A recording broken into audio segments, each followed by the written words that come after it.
Howdy and welcome back to Monster Watch. We're going to continue with the BTK Courtroom Confession series. This time we're going to be talking about Kathryn Bright, Dennis Rader's fifth victim.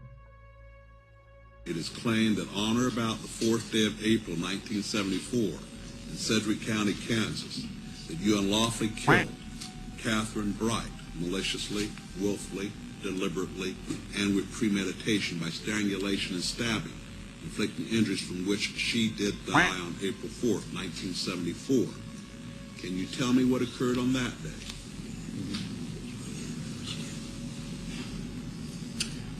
Well, I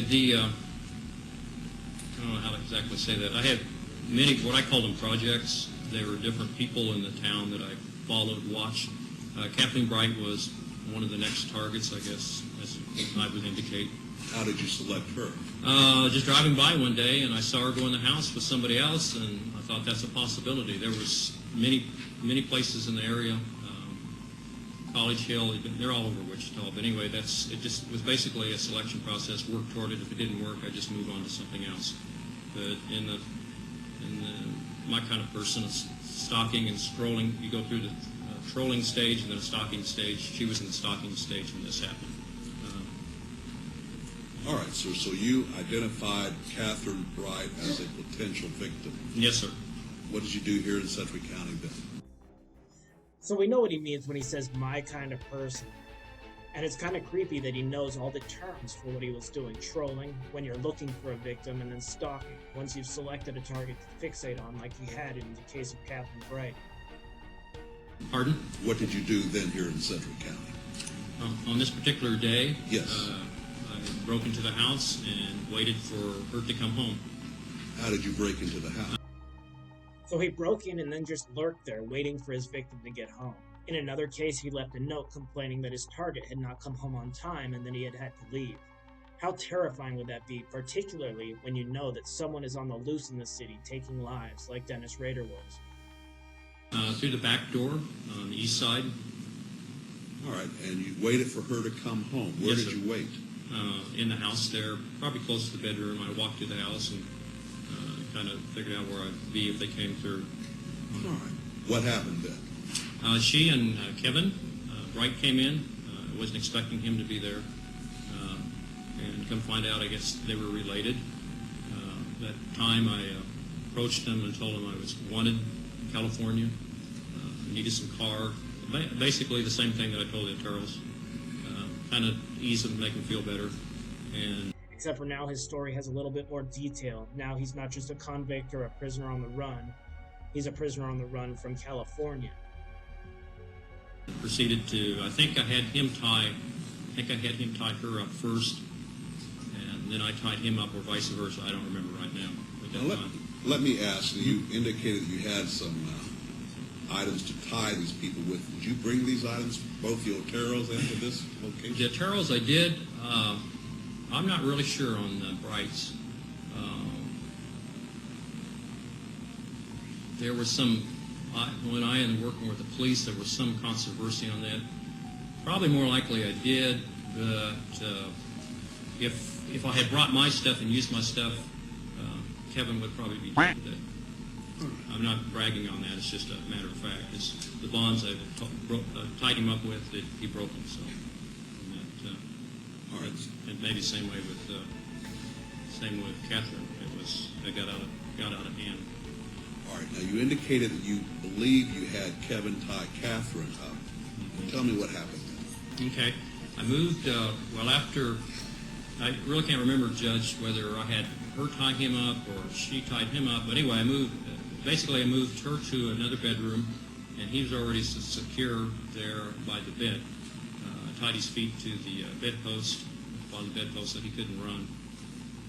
Kind of tied her in the other bedroom, and then I came back to strangle him. And at that time, we had a fight. Were you armed with a handgun at that time also? Yes, I had a handgun. What happened when you came back? I actually had two handguns. When I started strangling, either the garment broke or he broke his bonds and he jumped up real quick like. I pulled my gun and quickly shot him. I hit him in the head. He fell over. I could see the blood, and as far as I was concerned, I thought he was down and was out, and then went and started to strangle Kathryn, and then we started fighting because bonds weren't very good, and so back and forth we fought. You and Kathryn? Yeah, we fought, and I got the best of her, and I thought she was going down, and then I could hear some movement in the other room. So I went back, and Kevin, no, I thought she was going down, and I went back to the other bedroom where Kevin was at, and I tried to re-strangle him at that time, and he jumped up, and we fought, and he about shot me because he got the other pistol that was in my shoulder here. I had my magnum in my shoulder, so. If only Kevin had been successful. Shoulder holster. Did you have it in the shoulder holster? Yes, and I had the magnum in the shoulder holster. The other one was a .22. And When he refers to a magnum, I assume he means .357. So with that and a .22, he has both ends of the spectrum, a small caliber and a fairly large one. I wonder what the thought process was behind that. It seems a little odd.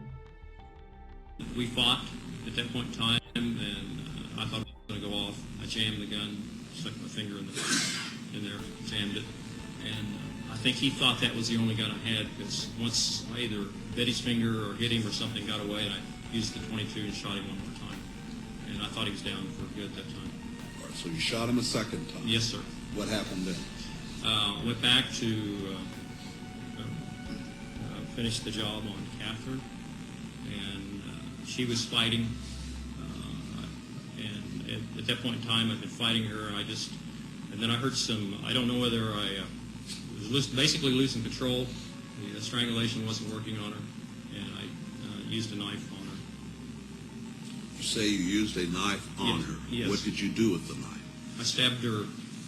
She said either stabbed 2 or 3 times, either here or here. Maybe 2 back here and 1 here, or maybe just 2 times back here. You were pointing to your lower back and your underneath the ribs. And your lower abdomen. Yeah, underneath the ribs, up underneath the ribs. So after you stabbed her, what happened? Actually, I think it's more likely that he was just doing a little experimenting with the knife rather than just pure strangulation as he had with the Oteros. I don't think it was so much that the situation got out of hand, as he says. I think it was just he's testing the waters and seeing what he likes. Disgusting. At that point in time, well, it was a total mess because I didn't have control on it. She was bleeding. She went down. I think I just went back to check on Kevin, or at that basically same time I heard him escape. It could be one of the two.